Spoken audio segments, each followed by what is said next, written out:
ዶክተር አብይ እርሶ ለዚች ሀገር አመራርነት አይመጥኑም፣ መውረድ አለብዎት። እንዴት ህፃናት ይገደላሉ? እንዴት ሴቶች አጎንብሰው የዛሬን ይቀርበሉን እያሉ እየለመኑ እንዴት እናት ትገደላለች? የሰው ቁስል ባሻጋሪ እያዩ አይደለም መረዳት የሚቻለው ራስ ላይ በማድረግ ነው። አመራር ሁኜ በዚህ ሰዓት እዚህ መገኘቴን የጠላሁበት ወቅት ነው። በየቀኑ የማይታወቁ ሰዎች መናፍስት ናቸው ወይ እነዚህ ሰዎች? ለምንድን ነው በግልጽ የማይወገዙ? የቋሚ ኮሚቴ አመራሮች ሹመት ለሴሪሞኒ ማለት ነው። ሴሪሞኒ ነው ዛሬ ወገባችንን መቆረጥ ያለበት። ያጠፍጣፋ ጧት ጠፋ ይላል የሀገራችን ሰው። 17 ባንክ ቁጭ ብለን ሲዘረፍ መንግስት ባለበት ሀገር ሲዘረፍ ዝም ስንለው የዛን ጊዜ ሞቷል። የአማራ ፋኖ ያሸንፋል። ምንም ጥርጥር የለውም። ይሄ የአማራ ፋኖ አሳምሮ ያሸንፋል። የአማራ ፋኖ ውስጥ ያሉ ኮተቶች ይራገፋሉ፣ ይወጣሉ። የአማራ ፋኖ ይጸዳል። ነገ ኃጢአታችን የሚደመሰስበት፣ ሰማይ የሚከፈትበት፣ ጸሎታችን የሚያርግበት የዓመቱ አጭር ቀን ነው። ብንሰርክም ባንሰርክም እንኳን ክርስቲያን ነው መሬት እንኳን ኦርቶዶክስ ሆነ። ሰብስክራይብ ምንድነው የማታደርጉት? ለምንድነው የማታደርጉት? አሁን አድርጉ ብለንም የመናገር መብት አለ። ይሄንን መብት ይሄ መንግስት ሳይሆን የሰጠን በተለይ እናንተ የዜጎች የብሔር ብሔረሰቦች የቃል ኪዳን ሰነድ ነው የምትሉት ህገ መንግስት የሰጠን መብት ነው። ይሄን መብት ኤክሰርሳይዝ እንድናደርገው ነው ማበረታታት ያለብን። ነገ ከነገ ወዲያ ሐሳባችንን ሌሎችም ሐሳባቸውን በነጻነት እንዳይገልጹ የሚያደርግ እንቅፋት ነው። ስለዚህ በተፈጸመ ሁከትና በጥብጥ ሰበብ የተለየ ሐሳቦች ያላቸውን የፖለቲካ አመራሮች ማሰር ተገቢ ነው ብለን አናምንም። መንግስቶት በዚህ በኩል አስፈላጊውን የእርምት እርምጃ ቢወስድ ጥሩ ነው ብዬ እላለሁ። እንዴት ህፃናት ይገደላሉ? እንዴት ሴቶች አጎንብሰው የዛሬን ይቀርበሉን እያሉ እየለመኑ እንዴት እናት ትገደላለች? እስቲ ሁላችን ይሄን እናስበው። ወደ የቤታችን ቢገባ ምንድነው የሚሰማን? በእውነት ሰውነታችን የምንጠላበት እኔ ራሴ ሰው መሆኔን የጠላሁበት ጊዜ ነው። አመራር ሁኜ በዚህ ሰዓት እዚህ መገኘቴን የጠላሁበት ወቅት ነው። ምክንያቱም የህዝቤን ሰላምና ደህንነት ካላስጠበቅኩ መኖራችን መንግስት ምክር ቤት መኖራችን ምንድነው የሚጠቅመው? ስለዚህ በዚህ መንገድ አስበን እንደ ምክር ቤትም ቁርጥ ያለ አቋም ይዘን መንግስትን እርምጃ እኛ ገብተን እሱን ልንወስድ አንችልም፣ ኃላፊነታችን የኛ ስላልሆነ። ግን መከላከያ ምንድነው የሚሰራው? ሰላም ሚኒስቴር ምንድነው የሚሰራው? መንግስት ምንድነው የሚሰራው? በህገ መንግስት የተሰጠው እኮ የመንግስት ስልጣን የህዝቡን ልማት፣ እድገት፣ ብልጽግና ምናምን ከህዝብ ደህንነት በኋላ ነው የሚመጣ። ለመሬቱ አይደለም እኮ ብልጽግና ለህዝብ ነው። ህዝብ ደግሞ ሲኖር ነው መጀመሪያ ወጥቶ መግባት ሲችል። እስቲ አስቡት፣ ተኝቶ እነሳለሁ ብሎ ሰው እየተጨነቀ እየተኛ አሁን ራሱ በየአካባቢው ከዚህ ከወር ከሁለት ወር በፊት የነበረ ችግር የሞቱት ሞተው አለፉ። በቃ በማይሆን በሚያሳዝን ሁኔታ ያሉት ደግሞ እየተጨነቁ እኮ ነው። አሁንም ፍርሃት አለን፣ አሁንም ስጋት አለን እያሉ እኮ ነው። ስለዚህ የህዝብን ደህንነት እማናረጋግጥ ከሆነ መኖራችንም ምንም ፋይዳ የለውም። መንግስት ማለት እኮ የህዝብ ኮንትራት የሰጠው ነው። ህዝብ የሰጠውን ኮንትራት ደግሞ በኮንትራቱ በሁሉ መሰረት መፈጸም አለበት። አቅም እያለው ምን ነው እነዚህ ኦነግ ሸኔ የሚባሉ የመንግስትን ባንክ በሚሊዮን የሚቆጠር ገንዘብ ሲዘርፉ እኮ ማዳበሪያ ወይም የአቅም መገንቢያ አድርገው ነው ሲወስዱት ዝም የተባሉ። በየቀኑ የማይታወቁ ሰዎች መናፍስት ናቸው ወይ እነዚህ ሰዎች? ለምንድን ነው በግልጽ የማይወገዙ? በአሸባሪነት እንዲወገዙ ይገባል የተባሉ እንዳስተያየት ይቀበላል ወይ? ራሳቸውን የሚመሩ የፖለቲካ አካላት ራሳቸውን ማስተካከል አለባቸው። ራሳቸውን የማያስተካክሉ ከሆነ ደግሞ ጠባቸው ከመንግስት ጋር ከሆነ ከታጠቀው ኃይል ጋር ይግጠሙ። ጠባቸው ግን ከህዝብ ጋር ከሆነ እነዚህ ወገኖች አሸባሪዎች ናቸው፣ ሊፈረጁም ይገባል። ነገር ግን የምክር ቤት አባላት ነገሮችን በጥሞና ልናይ ይገባል። በስሜት የምንሄድበት መንገድ ዞሮ ዞሮ ሀገራችንን አደጋ ውስጥ የሚከት ነው። ነገር ግን አሁንም መንግስት በቸልተኝነት እየሄደ ነው ያለው። የበታች አመራር አካላት የራሳቸውን ህይወት እንጂ የህዝቡን ህይወት እየጠበቁ አይደለም። ይሄ ከታች ያለ የመዳከም ሁኔታ ነው። ከታች ያለ የመዳከም ሁኔታ ደግሞ በአሰራር መስተካከል አለበት። ለምሳሌ እንውሰድ። በተለያዩ ጊዜያት የሚፈጠሩ ግጭቶች መከላከያ በተገኘበት አካባቢ ባለው አሰራር መሰረት መከላከያ ካልታዘዘ በስተቀር እርምጃ መውሰድ ስለማይችል ጉዳቶቹ ከፍተኛ የሆኑ ነገር ግን መከላከያ ደግሞ ባለው ጥገግ ካልታዘዘ ስለማይፈጽም ጉዳቶች ሲፈጸሙ ህዝቡም ቅሬታ ሲያቀርብ ይሰማል። እንዲህ አይነት አሰራር መንግስት ራሱ ተወያይቶ ከክልል መንግስታት ጋርም ተስማምቶ የመከላከያ ሚና ምን መሆን አለበትም የሚለው ሁሉ መፈተሽ አለበት። አንድ ብሔር ነው ተለይቶ እየተጠቃ ያለው፣ ይሄ ጥቃት ይቁም የሚል መግለጫ ማውጣት ያልተቻለው ለምንድን ነው? ሲጀምር መግለጫው ማለት ነው አንድ ብሔር ነው እየተጠቃ ያለው። በመተከል ብንሄድ፣ በጉራ ፈርዳ ብንሄድ፣ አሁን በወለጋ ብንሄድ፣ የትም ብንሄድ እየተጠቃ ያለው አንድ ብሔር ነው፣ በማንነቱ ነው እየተጠቃ ያለው። ይሄ ነገር ይቁም ብለው ክልሎች እንኳን ይህንን የሚያወግዝ ነገር እንኳን እያወጡ አይደለም። እንዲህ ብለን ነው አንዱ ነን የምንቀጥለው? ሁሉም ክልል ለምንድን ነው እኒህ ወገኖቹ እነሱ አርሶ አደር ምንም የማያውቅ ጉዳዩ የማይመለከተው እየተጨፈጨፈ እንዲህ ድብስብስ አድርገን ጥያቄ ይመጣል፣ በሚቀጥለው እንነጋገራለን። እንዲህ የሚባል ነገር ትክክል አይደለም። መነጋገር አለብን። ተነጋግረን እዚህ ምክር ቤት አባል ሁሉም ኢትዮጵያውያን ወክሎ ያለ የምክር ቤት አባል ይህንን በጋራው ግዙ። አንድ ብሔር ላይ ያነጣጠረ ጥቃት ይቁም።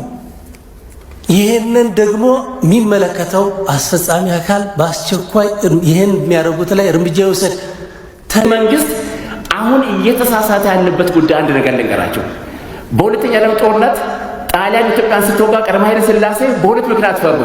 አንደኛ ስልጣናቸው እንዳይነጠቅ፣ ሁለተኛ ደግሞ ከተባበሩት መንግስታት ይወጣሉ ብሎ እየፈሩ ቆዩ። አድግራት ላይ እያሉ ማቆም ሲቻል መቀሌ ገቡ። ቀጥሎ መጡ።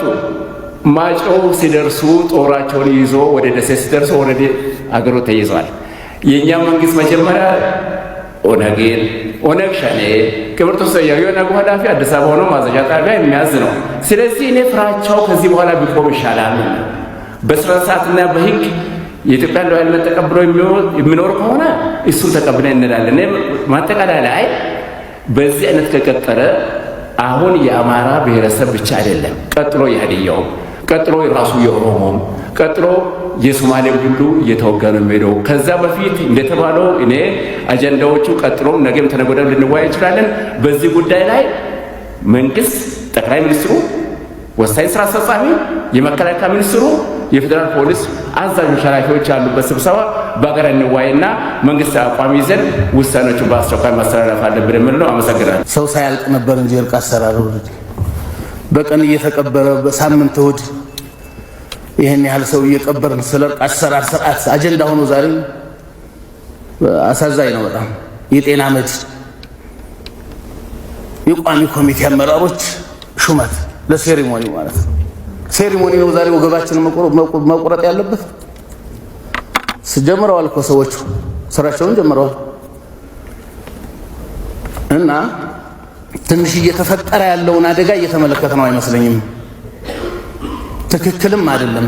ዛሬ በዛ አጀንዳ ላይ ይሄ ምክር ቤት መዋየት አይመጥንም። ለምክር ቤቱም እንትን አይመጥንም፣ ለደረጃውም አይመጥንም። ዛሬ መነጋገር ካለብን በሌላ ጉዳይ ነው። ሞሽኑን ከተከበሩ አፈ ጉባኤ በአጠቃላይ ጉዳዩ ላይ ያጠፍጣፋ ጧት ጠፋ ይላል የሀገራችን ሰው።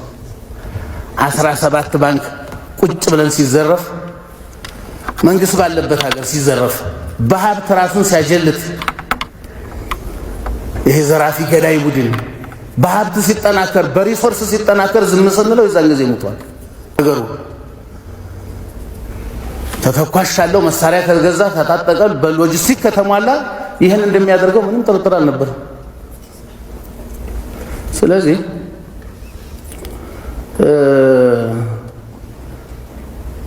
የአንዳንድ ሰዎች ስሜት እዚሁ ምክር ቤት አባላት በጣም መቆጣጠር እስኪያቅታቸው ድረስ እየደረሰ ያለው ከምንም አይደለም፣ ቁስልን መረዳት ነው።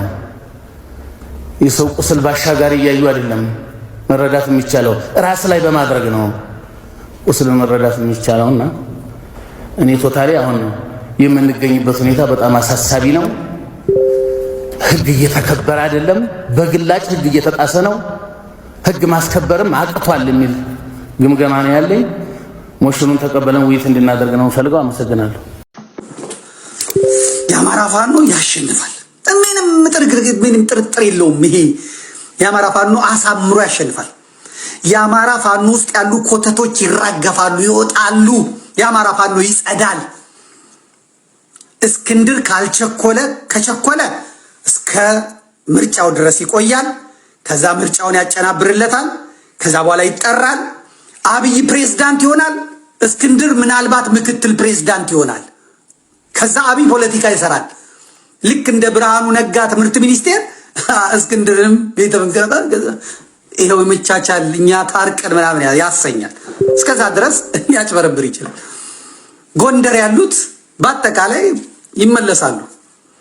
በማያሳበቡ በኤርትራና በወያኔ ያሳበቡ ሻዕቢያ ለነደረጀም ጥይት እየሰጠች ነው። እነደረጀ እየሰደቧት ነው። ጥይት የሰጠቻቸው ሻዕቢያ ናት። ይህን እመን። እነ ጌታ አስራደ ይመጣሉ፣ አሁን ይወጣሉ። የጊዜ ጉዳይ ነው። ምናልባት እነ ሀብቴም ሊወጡ ይችላሉ። ሀብቴ ራሱ ሊወጣ ይችላል። እስክንድር ጋር የነበሩትና ወደዚህ የመጡት በሙሉ ሊወጡ ይችላሉ። አሜሪካ የተዘጋጀለት አለ፣ ምን የተዘጋጀለት አለ። አሁን ላይ ባልናገረው ግን እየነገርኳቸው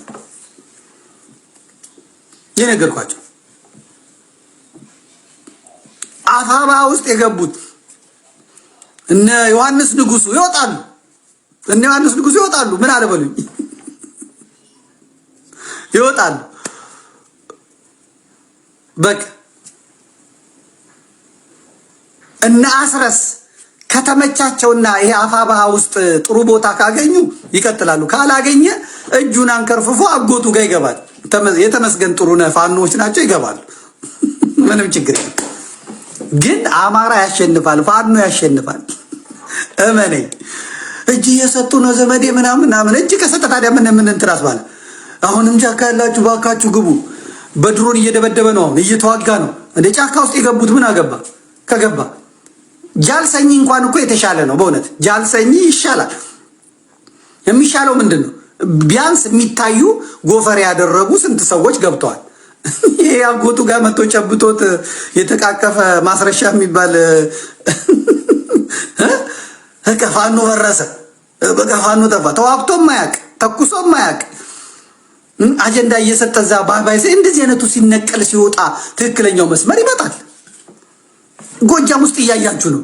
ይኸው ትናንትና አሾቋቸው እና አስረስ ማሪያ አሾቋቸው የፎቶ እንትን ትሪ ሊያደርጉ ሲሉ ቁጭ ባሉበት በተሰበሰቡበት በድሮን አፈር ከደም ያመሏቸው። ይኸው ፍኖተ ሰላም ያሉትን እነ አስረስ ምን አሏቸው? መንግስት ላይ የሚተኩስ አሁን ጦርነት ውስጥ የሚገባ ምንም አይነት ዶላር የሚላክልን ስለሌለ ብትመቱም አናሳክማችሁም፣ ሕክምና ማንሰጣችሁም። ይኸው ፈርሶ ሌሎቹ ወደ ሌላ ቦታ ሄደው እየተደራጁ ነው። ራሱ ጎጃም ውስጥ ማለት ነው። እየዋሻችሁ አይደለም። ጠይቁ፣ ጎጃሞች ጠይቁ። ሽባ አድርገውታል፣ አፍርሰውታል። እነ አስረስ ማለት ግን ሚዲያ አላቸው። እነ መሳይ መኮንን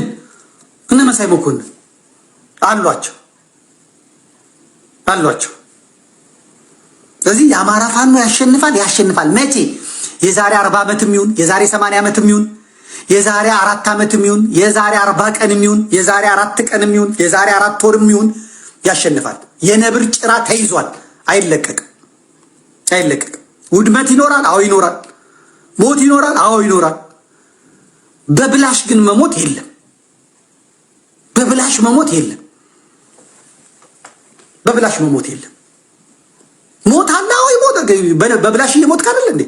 ቀስተኛ እየተለማመደበት አይደል? አማራ ላይ ኩላሊቱ እየተበላ አይደለም እንዴ? አማራ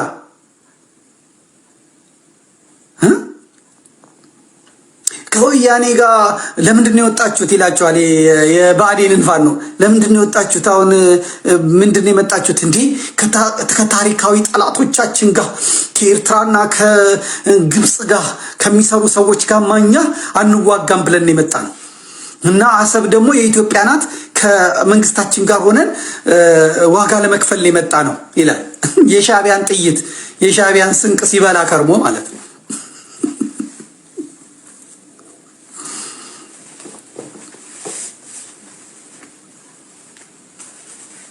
ሌባ ዘራፊውን ለህዝቡን የዘረፈ ህዝቡን የገፈፈ ህዝቡን ባዶ እርቃኑን ያስቀረ ህዝቡ እንዲማረር ፋኖ ሌባ ነው፣ ፋኖ ገፋፊ ነው፣ ፋኖ ገዳይ ነው፣ ፋኖ እንዲ ነው እንዲል ህዝቡ እንዲማረር እንዲል ከዛ ፋኖን እንዲዋጋ ነበር እነዚህ የገቡት እነዚህ የሄዱት። እስቲ አያሌው መንበርን ተመልከቱት። አያሌው መንበር ብቻውን እያወራ ነው። አማራ ባንክ አማራ ባንክ አማራ ባንክ ንግድ ባንክ መንግስታዊ ባንክ እንደዚህ ባንክ አማራ ባንክ እያለ ነው። ለምን የሚደግፋቸው እንትና ገቡበት እነ ማስረሻ ገቡበት ምናምን ገቡበት። ሲገቡ እልል ይላል። ከዛ ፋኖን ደግፋሉ ይላል። የሚይዘው ግራ ገባው። የመንግስት ተቋሚ ነው ይመስላል። ከዛ ደግሞ ማሳሰቢያ ይሰጣል። ትላንት ያስገባቸውን የመንግስት ሰዎች እከሌ የሚባለውን ሰውዬ በደንብ እንድታዩት ፈልጋለሁ። አጎስ ብሎ እንትን የለም እንትን ተብሏል። በዚህ በኩል ደግሞ ይሄንንም የፋኖ ትግል ነው የሚይዙትን የሚጨብጡትን ያሳጣቸው ሆነ። አማቺ ሚዝሞች የአማች ጉዳይ ይዟቸው አብይ አህመድ እግር ስር ሲንጠለጠሉ እንደ አዝማሪ ቀረርቶ ግጥም እየተቀበሉ ጎንደር ተወደሰች፣ ጎንደር እንደዳ ጎንደሬ እየደቀቀ የጎንደር አማራ እየሞተ የጎንደር አማራ ያለቀ ትምህርት አይማር አይነግድ በራሱ መከራውን ፍዳውን እየበላ ያቺ ስልጣን እነሱ ላይ በሏት ላገኘው ተሻገር እዛ መቀመጥ የማንተስ እዛ መቀመጥ ለነሱ ክብራቸው ነው፣ ለነሱ ኩራታቸው ነው። በቃ ታለቅሳታለ፣ ደም እንባ ታለቅሳታለ። ደም እንባ እንዘግባለን። ደሞኛ ያ ደግሞ በደንብ እንዘግባለን። ነገ ኃጢአታችን የሚደመሰስበት ሰማይ የሚከፈትበት ጸሎታችን የሚያርግበት የዓመቱ አጭር ቀን ነው። እንዲሁም በተለያዩ ጊዜያት 40 ቀንና 40 ሌሊት ይጾሙ የነበሩና እድሜያቸውን ሙሉ የድንጋይ ቆብ ያደርጉ የነበሩት አራዊት ሁሉ የተገዙላቸው ውሃውን ወይን ድንጋዩን ዳቦ አድርገው ልጆቻቸውን የመገቡት ከ24ቱ ካህናተ ሰማይ ጋር የስሉስ ቅዱስ መንበርን ያጠኑት በአንበሳ ላይ ተጭነው ይጓዙ የነበሩ የእመቤታችን ውዳሴዋን ሲደግሙ ደግሞ ክንድ ከስንዝር ከመሬት ከፍ ይሉ የነበሩ ታላቁ ጻድቅ ባለብዙ ቃል ኪዳኑ አቡነ ሳሙኤል ዘዋልድባ ዓመታዊ የዕረፍት መታሰቢያ በዓላቸው ነው። እንዲሁም ደግሞ የቅድስት ክርስቶስ ሰምራ የመጨረሻዋ ልጇ ወይም 12ኛ ልጇ ብሔረ ብፁዓን የገባበት ዕለት ነው። እንዲሁም ደግሞ ወንድማማቾቹ ቅዱሳን አንቂጦስና ፎጢኖስ በሰማዕትነት ያረፉበት ቀን ነው።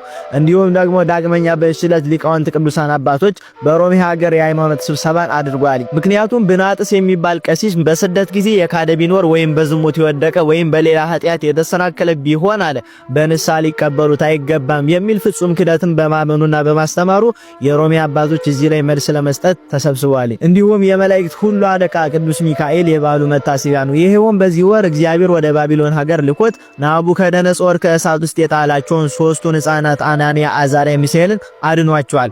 ምነውሳ ይህ በዓል የቅዱስ ገብርኤል አይደለምን ቢሉ አባቶቻችን ሊቃውንት በሚስጥር ያስማሙታል። ብንሰርክም ባንሰርክም እንኳን ክርስቲያኑን መሬት እንኳን ኦርቶዶክስ ሆነ